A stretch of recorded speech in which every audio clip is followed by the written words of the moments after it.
여러분 환영합니다. 패스트 기본훈련 7번째 시간입니다. 이제 패스트 기본훈련 과정이 거의 마쳐가죠.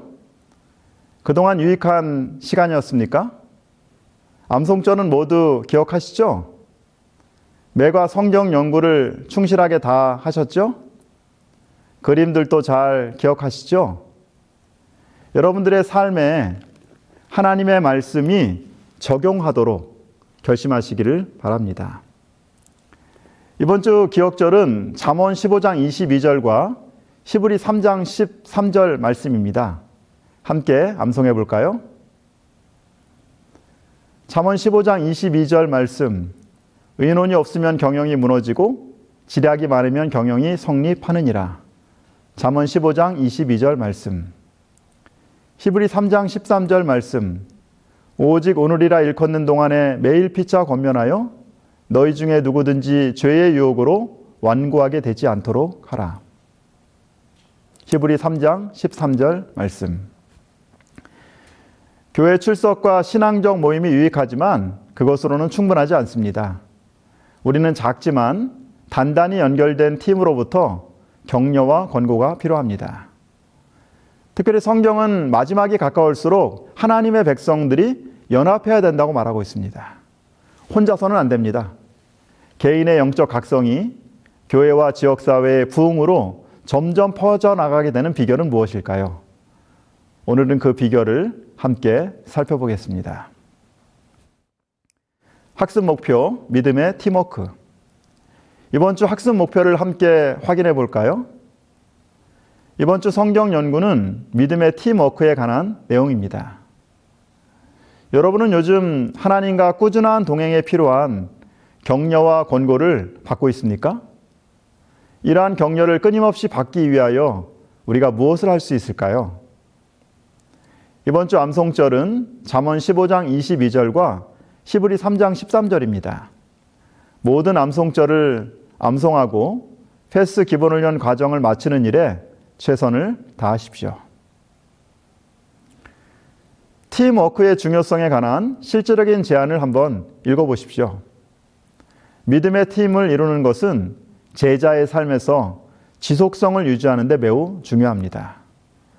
또한 사역에서 효율성을 위하여 중요합니다. 지난주 우리가 함께 나누었던 성경의 기본 ABC 그림 여러분 기억하시죠? 완전히 익히기 위하여 시간을 내십시오. 모든 예수님의 제자들은 언제든지 복음을 나눌 준비를 갖추어야 합니다. 일과부터 모든 그림들을 잘 기억하고 계시죠? 팀의 강도는 연결고리의 가장 역한 부분에 의하여 좌우된다. 믿음의 팀워크 성경 연구는 다음과 같이 세 꼭지로 나눌 수 있습니다. 첫 번째는 교제의 장소. 두 번째는 소그룹의 중요성. 그리고 세 번째, 팀의 시너지입니다. 1번 질문입니다. 그리스도인들이 격려와 훈련과 성도의 계좌를 나눌 수 있는 두 장소를 확인해 보십시오. 세 개의 성경절을 소개하고 있는데요. 가장 마음에 와닿은 성경 말씀은 무엇인가요? 한 사람씩 돌아가면서 나누어 봅시다. 사도행전 2장 46절. 날마다 마음을 같이하여 성전에 모이기를 힘쓰고 집에서 떡을 떼며 기쁨과 순전한 마음으로 음식을 먹고. 사도행전 5장 42절. 그들이 날마다 성전에 있든지 집에 있든지 예수는 그리스도라고 가르치기와 전도하기를 그치지 아니하니라. 사도행전 2장 20절.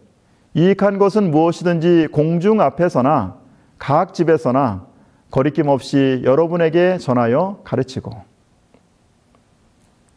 신약교회는 성전에서 모여서 예배를 드릴 뿐만이 아니라 집에서도 모였습니다. 성전에서 모이는 예배는 하늘에 계신 위대하신 하나님을 경험하고 예배하는 것입니다. 하나님의 높고 위대하심을 찬양하죠. 반면에 집에서 모이는 소그룹을 통하여 우리는 우리와 함께 하시고 친밀하신 하나님을 경험하는 것입니다. 왜 우리가 교회에서 예배 드릴 뿐만이 아니라 소그룹으로 만나 예배 드리는 것이 중요할까요? 왜 함께 말씀을 듣는 것도 좋지만 소그룹으로 나누어서 말씀을 나누어야 할까요? 관심과 사랑은 사람의 수에 반비례합니다. 모임의 숫자가 적을수록 서로에 대한 관심과 사랑이 증가되는 것이죠. 100명보다는 10명이, 10명보다는 5명이, 5명보다는 3명이 더 뜨거운 사랑과 교제를 나눌 수 있는 것입니다. 기독교 상담가 레리 크랩은 사람들이 삶에서 직면하는 문제들의 90%는 좋은 친구만 있으면 해결될 것이라고 말합니다. 그러나 아쉽게도 사람들은 친구를 만들기보다 돈을 들여서 상담자를 찾습니다. 2번에서 4번 질문에 있는 성경 말씀들은 소그룹의 중요성에 관한 내용입니다. 가장 마음에 와닿은 성경 말씀은 무엇인가요? 한 사람씩 돌아가면서 나눠봅시다. 아프리카 속담에 빨리 가려면 혼자 가고 멀리 가려면 함께 가라고 하는 말이 있습니다. 아프리카에서 멀리 여행을 떠날 때 짐승을 만나거나 예상하지 못한 온갖 어려움을 겪게 되죠. 그러므로 멀리 가려면 혼자 가지 말고 꼭 길동무와 함께 가야 합니다. 우리는 모두 예수님의 재림을 고대하며 살아가는 재림 교인입니다.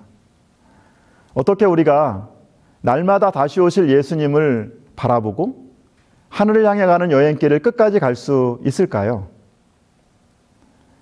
개인적인 말씀 묵상과 암송이 어떻게 하면 더욱더 풍성해지는 삶으로 변할 수 있을까요? 하늘 여행길에도 혼자 가지 말고 함께 가라고 성경은 강조하고 있습니다. 여러분, 그 성경 말씀이 어디 나와 있죠? 예, 맞습니다.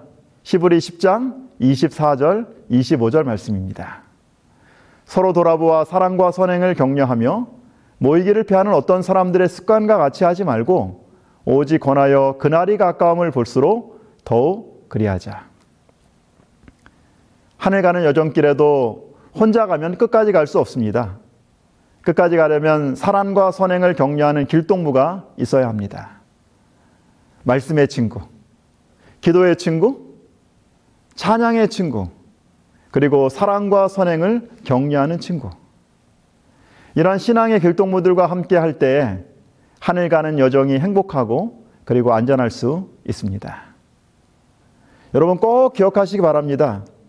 예수님의 재림의 준비는 자주 모여서 사랑과 선행을 격려하는 작은 모임에서 시작되는 것입니다. 우리는 혼자가 아니라 함께 다시 오실 예수님을 바라봅니다. 히브리 3장 13절, 14절 말씀입니다. 오직 오늘이라 일컫는 동안에 매일 피차 권면하여 너희 중에 누구든지 죄의 유혹으로 완고하게 되지 않도록 하라. 우리가 시작할 때 확신한 것을 끝까지 견고히 잡고 있으면 그리스도와 함께 참여한 자가 되리라. 우리가 혼자 있으면 죄의 유혹으로 마음이 완고하게 되죠. 마음이 굳어집니다. 우리가 죄의 유혹으로 굳어지지 않는 그 비결이 뭐라고 했습니까? 우리가 처음 시작했던 그 신앙의 뜨거움과 그 열정을 예수님 오실 때까지 끝까지 유지할 수 있는 그 비결이 뭐예요?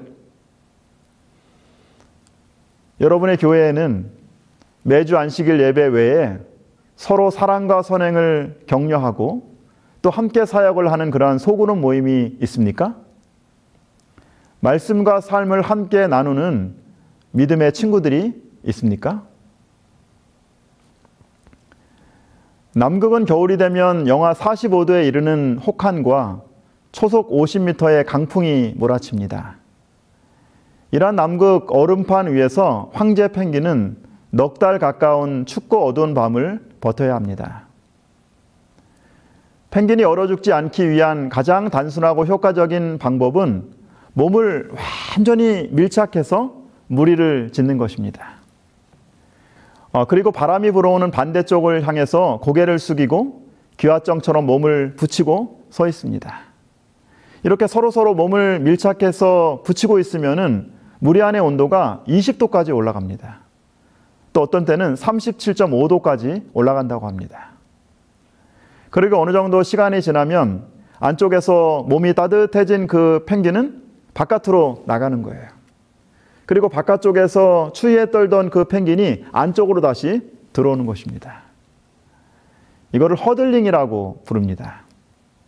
이렇게 펭귄들은 함께 모여 남극의 극한 추위를 이겨내고 살아남습니다. 사랑하는 여러분, 요즘 여러분의 마음의 온도는 어떠십니까? 여러분의 신앙의 열기는 어떠십니까? 정말 춥고 살벌한 이 세상에서 우리가 어떻게 끊임없이 예수님을 바라볼 수 있을까요? 어떻게 처음 가졌던 그 신앙의 열기를 유지할 수 있을까요? 비결은 하나입니다. 신앙의 친구들과 말씀과 삶을 함께 나누는 것입니다.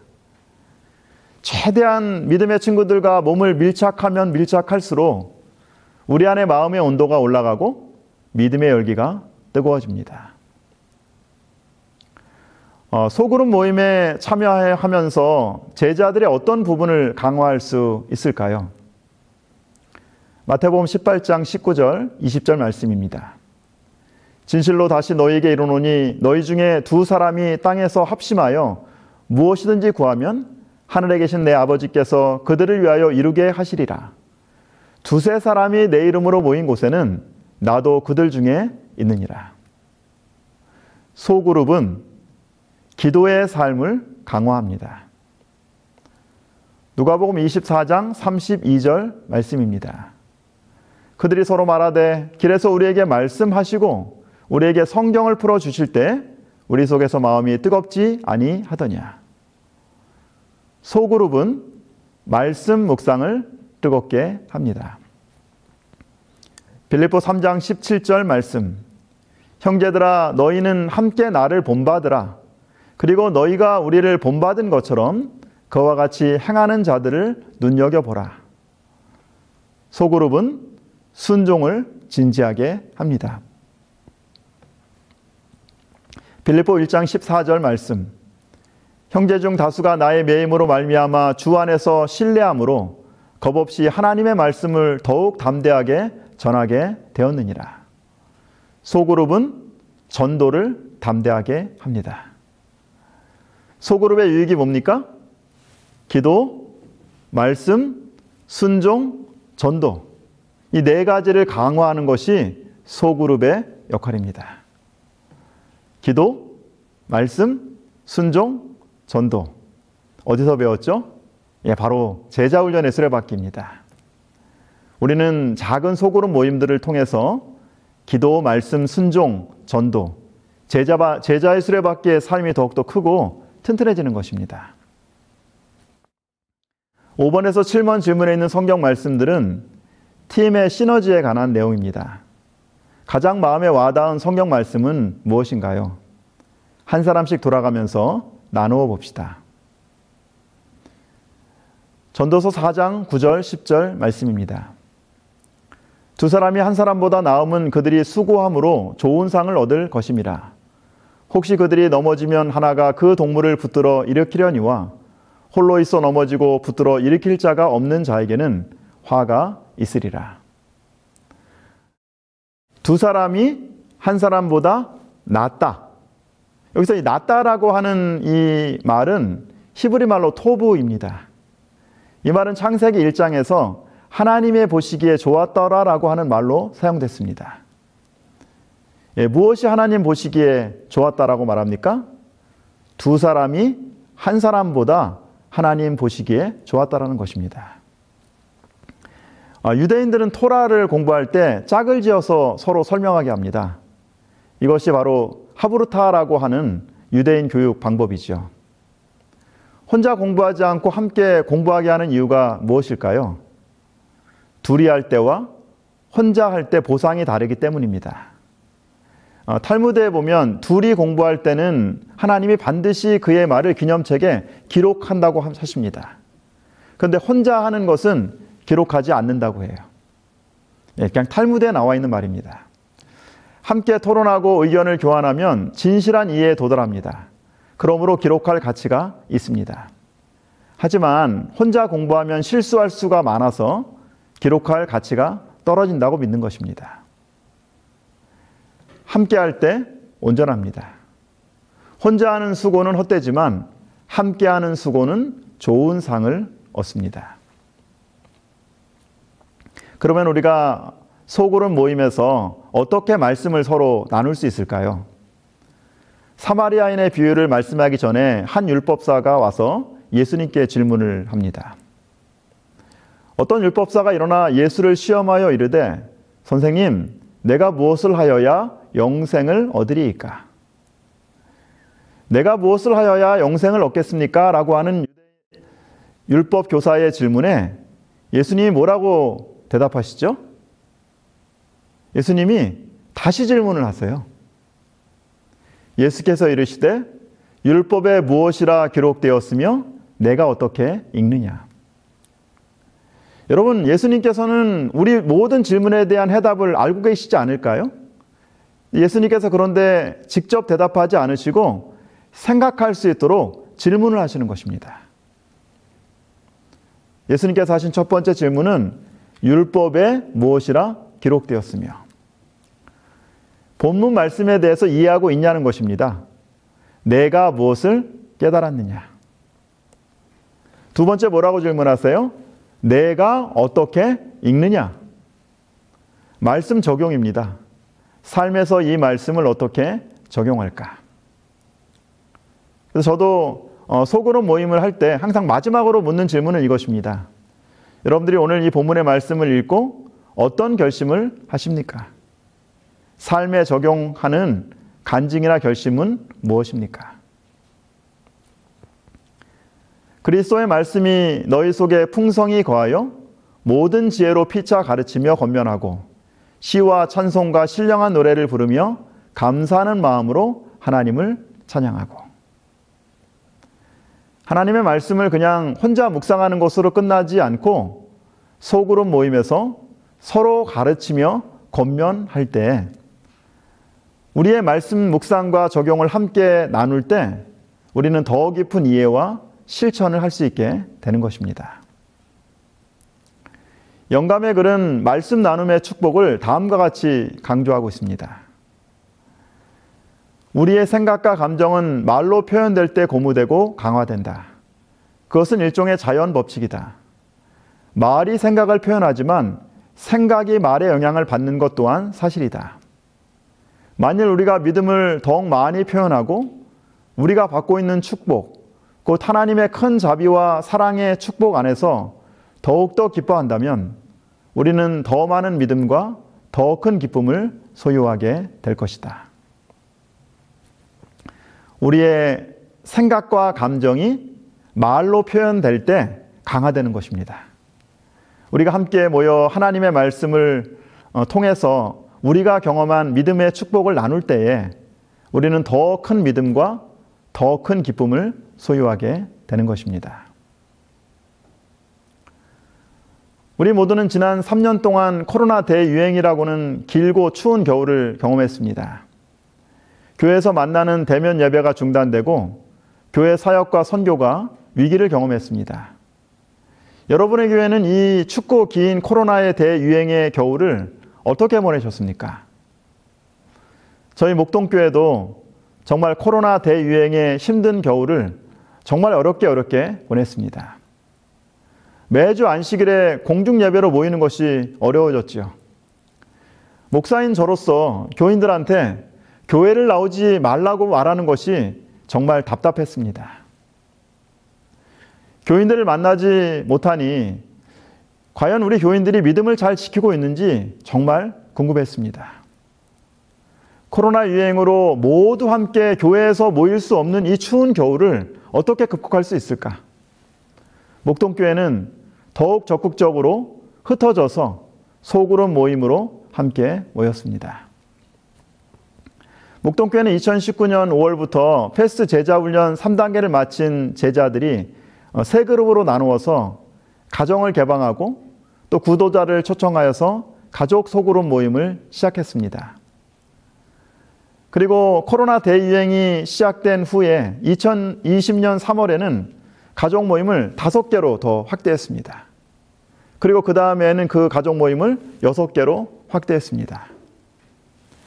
핵심은 적극적으로 흩어져서 모이도록 하는 것입니다. 각각의 작은 가족 모임이 교회가 되어서 다양한 온라인 소그룹 활동으로 함께 모였습니다. 목동교회가 어떻게 코로나 대유행의 추운 겨울을 이겨낼 수 있었을까요? 첫 번째는 세겹줄 모임입니다. 가족 소그룹 구성원들이 5명, 6명의 작은 팀으로 만나는 쉽게 끊어지지 않는 영적 친교 모임입니다. 매주 금요일과 안식일 예배는 교회에서 송출하는 유튜브 방송으로 예배를 드립니다. 예배가 마치고 나면 카카오 그룹톡을 활용해서 그 세겹절 기도 모임으로 모이는 것입니다. 함께 말씀의 소감을 나누고 중보 기도의 시간을 가졌습니다. 두 번째는 패스트 제자훈련 모임입니다. 하나님께 감사하게도 코로나 대유행으로 온라인 제자훈련 모임이 더욱더 확대되었다는 것입니다. 코로나 전에는 주로 안식일 오후에만 저희가 대면으로 모였는데 코로나 대유행 이후에는 저희가 안식일 오후뿐만이 아니라 주중에도 카카오톡이나 줌 화상회의로 3명, 4명씩 짝을 지어서 제자훈련 모임으로 함께 모였습니다. 제자훈련 모임에서 함께 말씀과 삶을 나누면서 신앙의 추운 겨울을 견디었습니다. 그리고 매주 만날 수는 없지만은 매 단계가 끝날 때에 그 수료식 하는 날에는 교회에서 우리 팀원들이 함께 만났습니다. 함께 시험을 치르고 간증을 나누었습니다.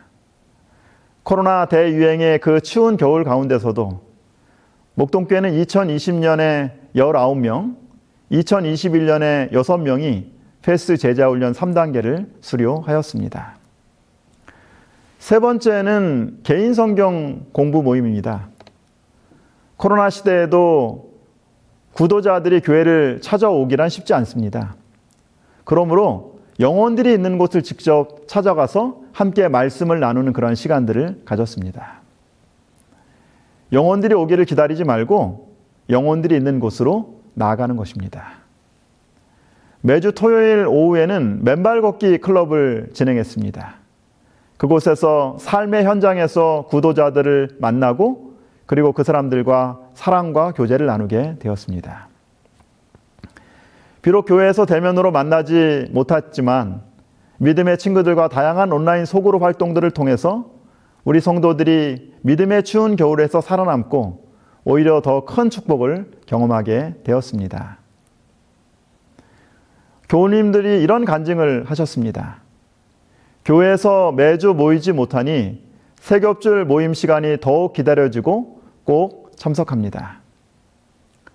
교회와 팀원들을 위한 중보 기도로 친밀감과 감사의 마음을 느낍니다. 그리고 매주 온라인으로 가족 리더들은 리더 모임을 가졌습니다. 그 가족 리더 모임에서 함께 기도하고 또 어떤 사역을 할지를 계획하는 것입니다. 리더 기도 모임에 참석했던 리더들도 다음과 같은 간증을 하였습니다. 매주 하나님의 사업을 함께 의논하고 기도하며 선교 사명을 깨닫고 각자가 작은 빚으로 살아가도록 결심합니다. 더욱 철저히 계획하고 준비하며 교우들과 구도자들을 돌보느라 더욱 바빠졌습니다.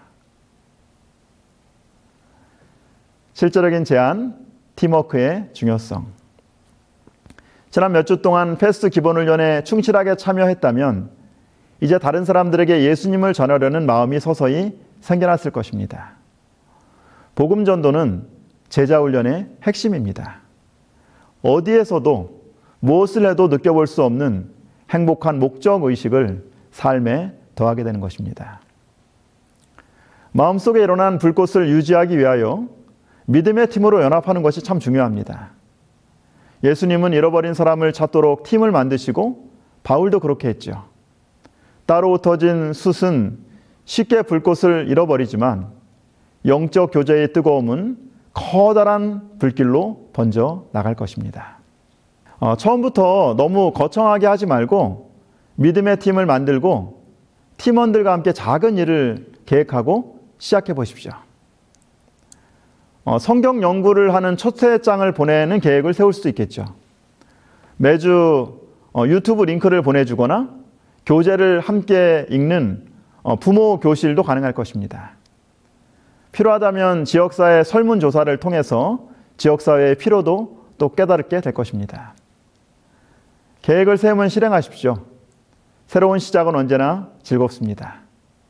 중요한 것은 하나님께서 이끄시는 대로 우리가 나아가는 것입니다. 무엇보다도 하나의 팀이 되기 위해서는 자주 모여야 합니다. 간단한 토의, 보고, 아이디어들을 교환할 수 있습니다. 그리고 무엇보다도 기도가 중요합니다. 하나님의 능력을 구하고 우리의 목표를 분명하게 합니다. 또 성공적인 사역을 위하여서 다른 사람들과 함께 팀으로 일하는 방법을 배워야 합니다. 유용한 봉사의 삶을 살기 원한다면 팀의 헌신적인 팀원이 되기로 헌신하십시오. 함께할 때 그리스도를 위하여 영혼들에게 영향력을 나타낼 수 있습니다. 이제 제자의 수레바퀴 확장 그림을 함께 그리며 이번 과 내용을 복습하겠습니다. 제자의 수레바퀴 확장 그림은 제자 훈련의 4가지 영역이 성장해서 어떻게 다른 사람을 향한 특별한 사역으로 발전돼 가는지를 보여주는 것입니다. 먼저 성경 암송으로 우리는 예수님을 마음에 모시게 됩니다. 우리의 개인 기도는 중보 사역으로 자라납니다. 매일 아침 묵상은 가르침의 사역을 준비시킵니다. 순종은 다른 사람들을 권고하고 섬기는 사역으로 인도합니다. 믿음을 나누는 개인 전도는 더 큰 복음 전도 사역으로 자라갑니다. 저녁, 정오 혹은 이른 아침에 적은 무리로 스스로 성경을 연구하기 위해 모이도록 하라. 그들로 기도의 시간을 가지도록 하라. 이러한 소중한 시간에 하나님의 축복을 구할 때 그대의 동료들과 나누었던 사랑의 교제의 간증을 나누어야 한다. 각자가 단순한 언어로 그의 경험을 말하게 하라. 영감의 글은 우리에게 자발적인 소그룹 모임을 가지라고 말하고 있습니다. 그리고 그 소그룹 모임에서 뭐를 하라고 얘기합니까? 성경을 함께 연구합니다. 기도하는 시간을 갖습니다. 그리고 사랑의 교제의 간증을 나누어 줍니다. 이렇게 할 때 어떤 축복을 경험하게 될까요? 성경에 하나님께서 무엇을 하라라고 말씀하실 때는 항상 반드시 그것을 성취시켜 주시고 이것을 너희가 했을 때에 내가 너희를 축복하겠다고 하는 말씀이 있습니다. 우리가 하나님의 명령에 충실하여서 소그룹 모임을 진행할 때 하나님이 어떤 축복을 우리에게 해주실까요? 그러면 그들은 성령에 의해 강건하고 계몽되고 성화될 것이다. 그대가 이렇게 하면 봉사를 위해 그분의 전생애를 주신 분, 자신의 생명으로 그대를 구속하신 분께로부터 거대한 축복이 이를 것이다. 그대는 성령의 능력을 받아야만 한다. 그렇지 않으면 승리자가 될 수 없다. 우리가 함께 소그룹으로 모여서 말씀을 묵상하고 기도하고 개인의 간증을 나눌 때에 성령의 능력을 경험하고 믿음이 성장합니다. 하나님으로부터 거대한 축복을 경험합니다. 이번 주 기억절 함께 암송해 볼까요? 잠언 15장 22절 말씀. 의논이 없으면 경영이 무너지고 지략이 많으면 경영이 성립하느니라. 잠언 15장 22절 말씀. 히브리 3장 13절 말씀. 오직 오늘이라 일컫는 동안에 매일 피차 권면하여 너희 중에 누구든지 죄의 유혹으로 완고하게 되지 않도록 하라. 히브리 3장 13절 말씀. 그리스도인들이 함께 모이는 두 장소는 성전과 집입니다. 성전에서는 높고 위대하신 하나님을 예배합니다. 그리고 집에서 만나는 소그룹을 통해서 가까이 계시는 하나님을 경험합니다. 소그룹 모임을 통해서 우리는 기도, 말씀, 순종, 전도라는 제자의 수레바퀴가 더욱 크고 튼튼하게 되는 것을 경험합니다. 우리가 믿음의 팀으로 연합할 때 더 많은 믿음과 큰 기쁨을 소유합니다.